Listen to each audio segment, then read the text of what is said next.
Amazing. Well, I'm sure it will all go swimmingly well. Okay, so my name's Mark McDonald. I am a barrister and have been for over 20 years, predominantly in criminal defence and human rights, but in the last 8 months or so, I've been quite engaged with this issue in relation to parents who, for whatever reason, we're going to go into more detail in a moment, are really concerned about their children being forced to go back to school. And I'll come to the chronology of where we are and what we've been doing in a moment. But in short, it's caused a lot of problems across the country. I've been contacted from Cornwall to Carlisle of families across the country really having to go through this dilemma of what they can do to protect their family. And it's been a real struggle for many parents and caused a lot of anguish and mental health problems and stress within the family. And I am regularly emailed or messaged on Twitter with the most appalling stories and heartrending stories of what parents are being forced to go through. And of course, as we now come out of the last phase of this coronavirus pandemic, and all schools are being forced to go back on March the 8th. Again, we're getting this rise in stress and tension and anguish, and I can see it developing on social media. And that's why I've got this Zoom session, really to let you know where we are and what is being doing, but also the blocks that we face, because we haven't got all the answers to all the questions. We can only say, well, this is what the government is saying, this is what the schools are saying, and this is what we think we should be doing next. And so I'll conclude with sort of next actions in a little while towards the end of my sort of little talk. And then we'll open it up for questions. And if I haven't covered anything, then I'll pick up on a question and cover it from there. All right, so as you all know, the school's attendance register is obligatory, it is statutory. Every child must be, unless homeschooled, or that there are some exceptions, but very small, must be registered with a school, and they have an attendance register. And that actually has been challenged a couple of times over the years, particularly when they brought in sanctions in relation to that attendance register. And it's gone to court, and indeed it went all the way up to the Supreme Court in relation to parents' discretion not to have to send their children to school under set circumstances. And you know, for example, those circumstances may be when a parent wants to take a child out of school to go on holiday outside of the term time, and because it's cheaper. And so those issues have been ongoing issues and ongoing discussions over the many years, obviously long pre-COVID times. And the courts have been actually quite robust against parents really having too much discretion. And that's following guidance that's come from Parliament and come from government of all political persuasions, which have effectively said that a child must attend school. And if a child does not attend school, you need to have a reasonable excuse why. And if you don't have one, then you will be fined and then you will be prosecuted. And then, of course, the curtain came down in relation to COVID. And initially, what happened was the government suspended those rules in relation to compulsory attendance. And that carried on over the summer. But then in the start of the new academic year for 2020, the government really re-engaged and got rid of that exemption, which was in place for school attendance, and effectively said that every child must attend school. But it got worse than that, because the situation, the definition of vulnerability changed. Let me go into a little bit more about that.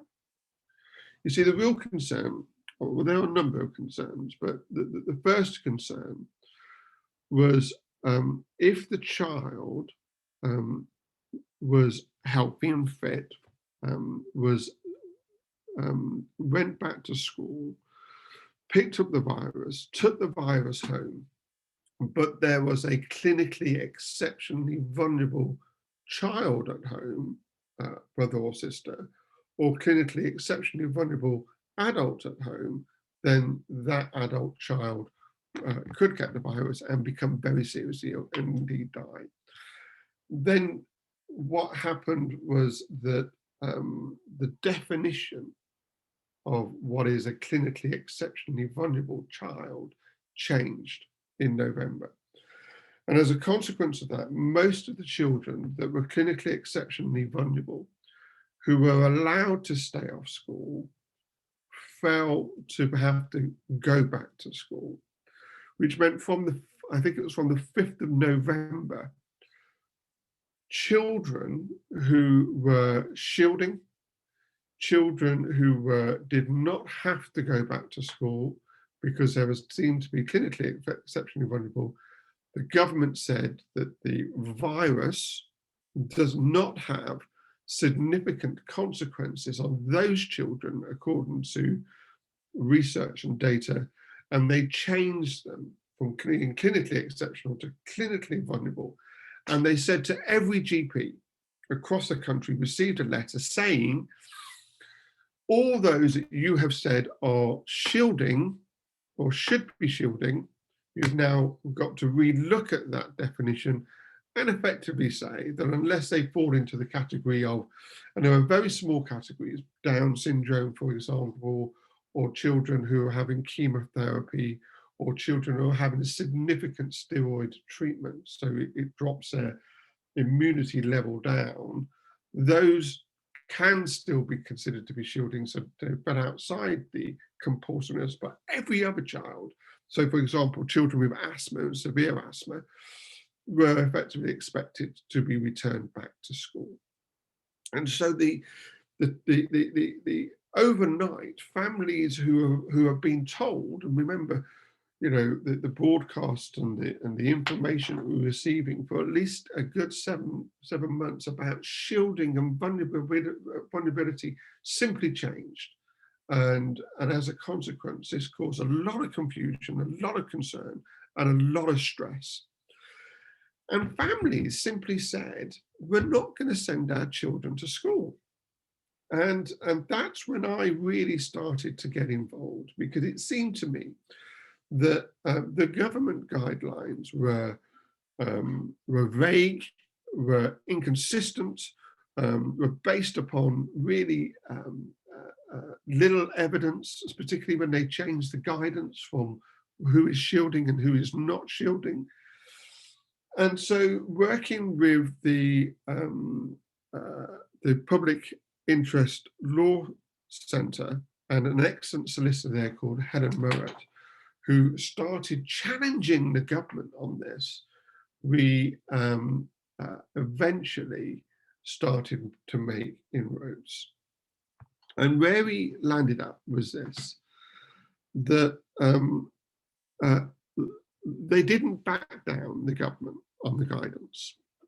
They said every child that is not under the shielding, this new definition of what shielding is, provision, must be sent back to school. However, this is not a blanket government policy. In fact, it is nothing, says the government, really, in essence, to do with them. This comes down to a head teacher and a local authority. They are the people who decide whether a child is allowed to be exempt from school or must come to school. And so the position that we landed up in was that parents were receiving penalty notices and were being forced to send their children to school, them thinking that this is the government doing this, but in fact, it was the head teacher, or in the alternative, the local authority. And so there was this sort of local discretion that we started then going down that pathway to say to schools and to say to local authorities, hold on here, you're not exercising your discretion rationally or with compassion, and you're forcing children to go back to school.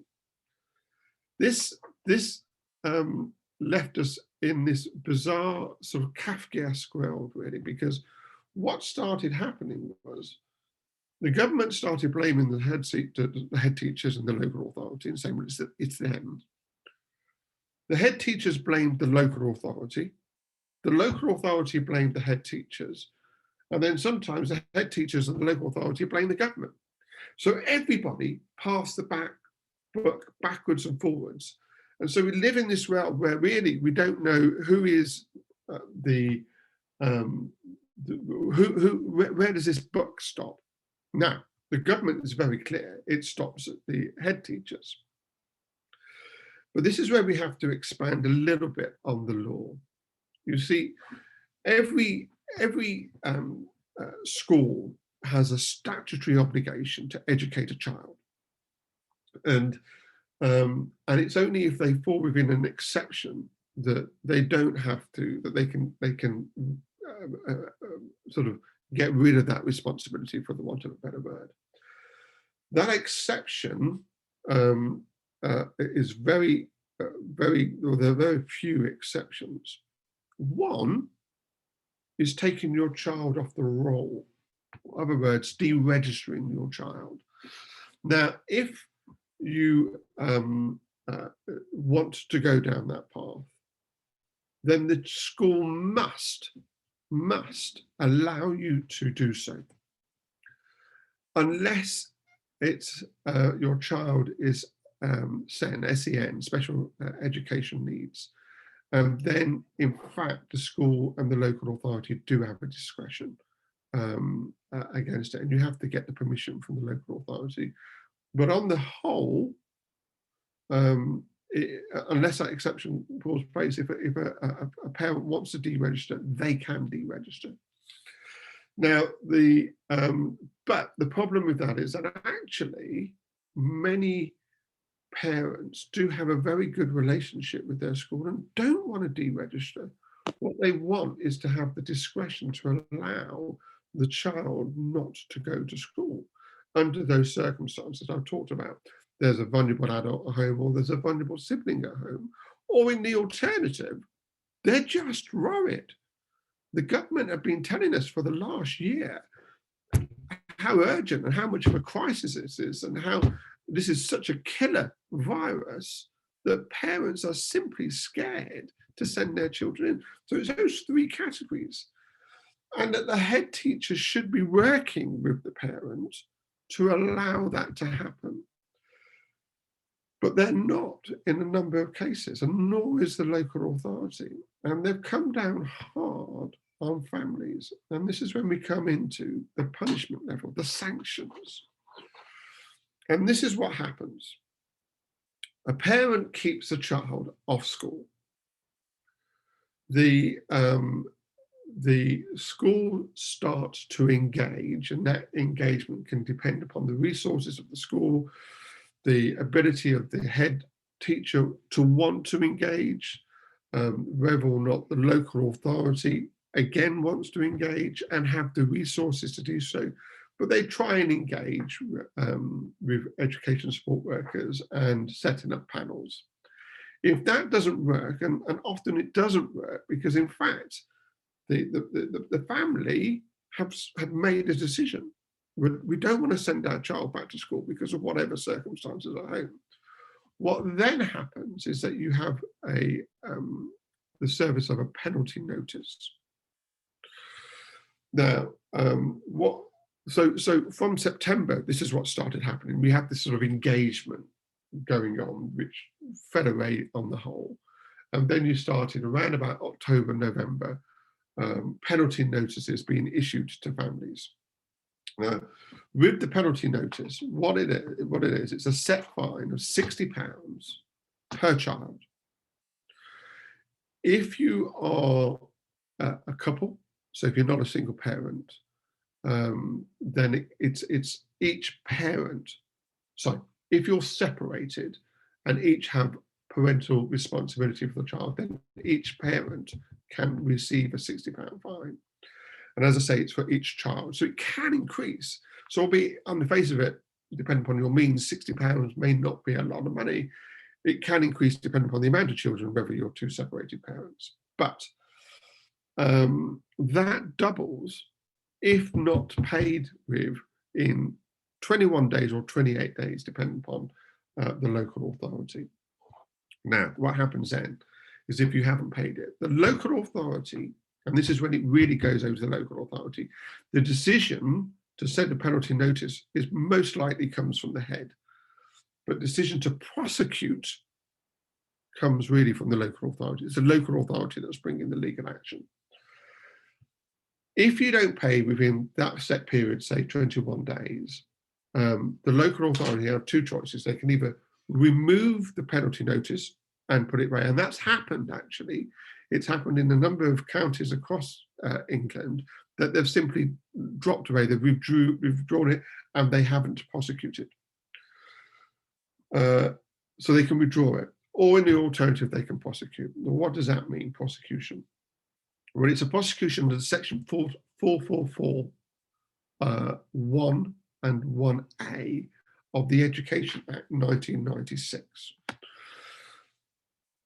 A prosecution under section 1, sorry, subsection 1, so section 444, subsection 1 of the Education Act, is effectively strict liability, which means this: if your child is found plain truant, normally, that for want of a better word, off school, found in, walking around the shopping centre, the local shopping mall, taken home, then it's the fault of the parents, and the parents can be prosecuted under this section. It's strict liability, which means that there's no defence in court to it.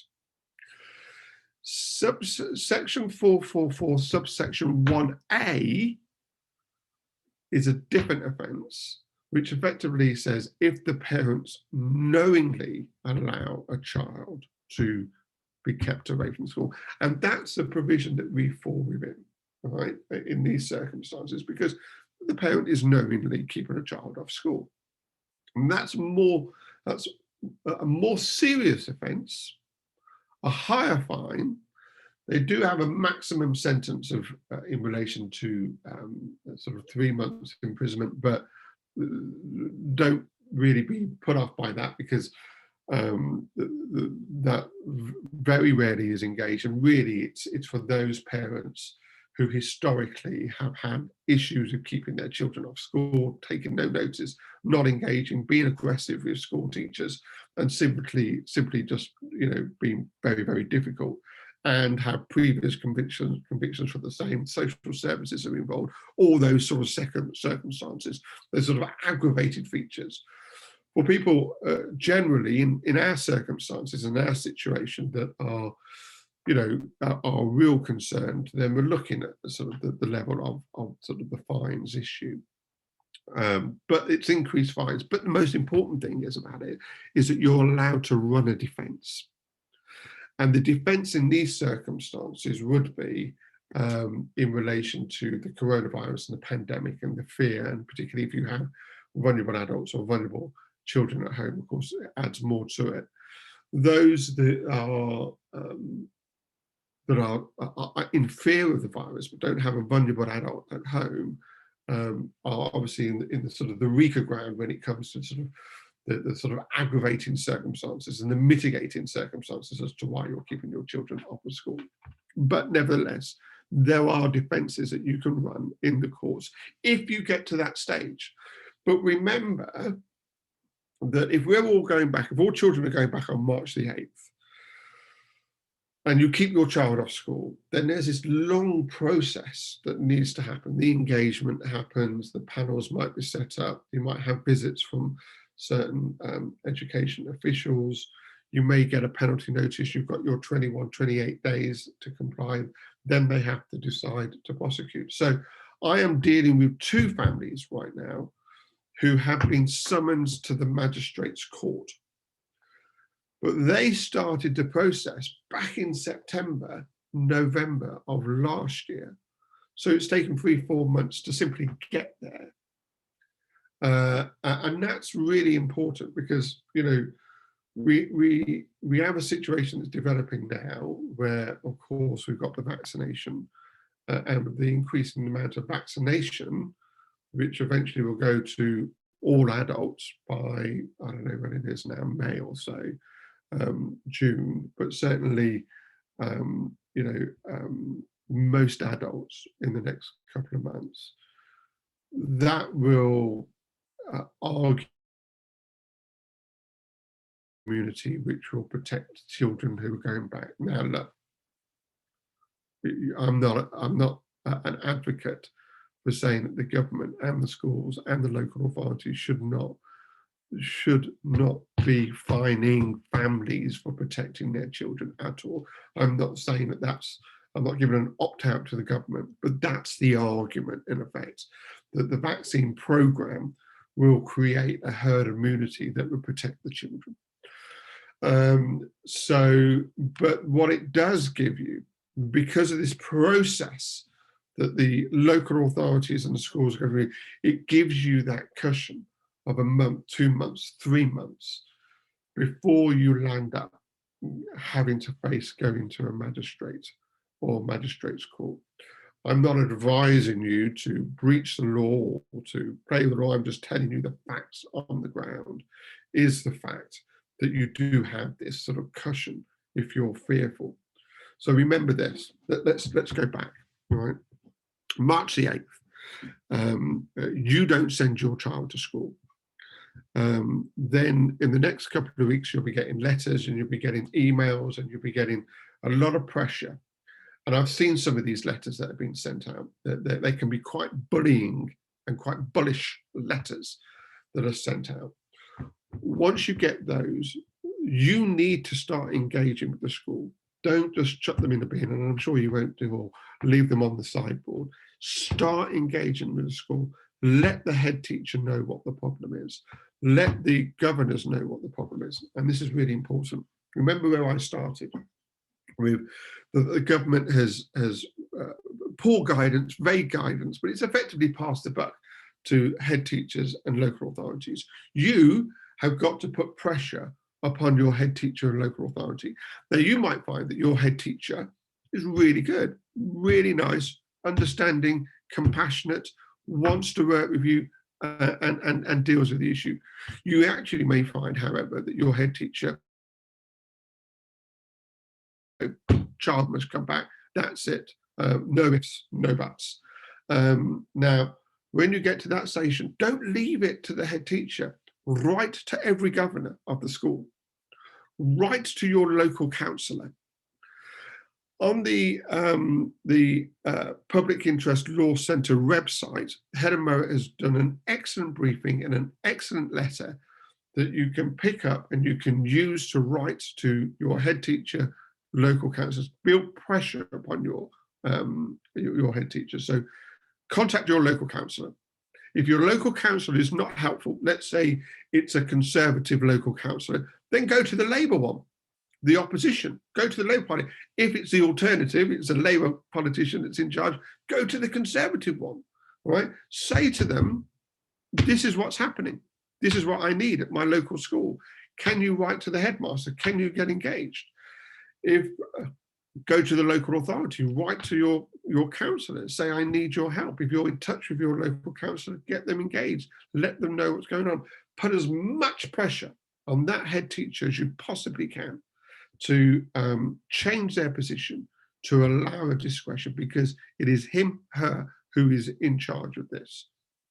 If they pass the buck to the local authority, and do the same with the local authority. Then when you get this penalty notice, all right, it's up to you. Pay the penalty notice, £60, if it's more than two children, £120, or send a child back to school. That's always the alternative. Or deregister your child from the school, right? Again, I know there are complications with that. Now, if at the end of the 21 or 28 days, it will go quiet, and then you'll get the summons. And this is what I have said. No family, no parent who receives a summons to a magistrate's court will go unrepresented. I will go anywhere in the country for free. I'll jump in the car, I'll come down to court. No problem at all. I will do it, because no mother or father should be prosecuted for wanting to protect their children. None. And I'll come down and I'll represent you. No issue, absolutely no issue. The only caveat will be, I'm a practicing barrister and sometimes I'm in court doing trials, and if I'm stuck in court, I'll try and get the hearing moved so I can get down there. That's the only caveat if I'm in another court, in essence, but I will get there. In relation to the summons, there are possible remedies, and one of them being, if you are prosecuted and end up in the magistrate's court, that we can actually challenge either the summons or the finding by the magistrate's court in the High Court, in the Court of Appeal in London. That is an option that we are looking at, and that may also happen. The problem with that is you need to be someone who qualifies for legal aid. It can be very expensive to go to the Court of Appeal. And so you need to fall within a bracket where you're qualified for legal aid. So if you're on benefits or etc., something like that. But that's certainly something that we're actively looking at right now. A couple of people have asked me finally about face masks and face coverings. The government guidance now, as of today, is that all secondary schools, children must wear face coverings, unless you can have social distancing of up to 2 meters within the schools. So that may be okay for the classrooms, but as soon as they get out on their breaks and in the canteens and in the playgrounds, and maybe the playgrounds might be slightly different because they can do 2 meters maybe, but in effect, in secondary schools, face coverings. In primary schools, they're not, the guidance is not for children, in primary, younger children, but all adults must wear face masks. All the teachers and the workers within schools should be wearing face coverings. As a barrister in court, I'm wearing a face covering. Every member of the jury, I'm in the middle of a trial right now, all juries are in face coverings. Actually, my setup for the last 4 weeks in my current trial is I'm in a perspex box that surrounds me. Each of the barristers are in perspex boxes that we're sitting in. Each member of the jury has perspex in between them, and the whole of the jury have to wear face masks. I have to wear a face mask unless I'm talking to the judge or making submissions to the jury. So, and it's strictly obliged. We have to do it. I think I've covered a lot of the ground there. I'll pick up stuff on the questions and ask maybe specific questions as they come through.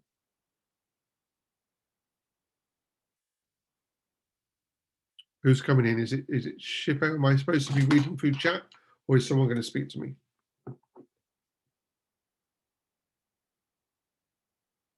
Right. Just a second. Thank you ever so much, Mark. That's brilliant. We're going to open it up to questions now, and Paul is going to. Thank you for that. Unfortunately, I was muted. Now, I've had the pleasure of listening to Mark speak about this many times.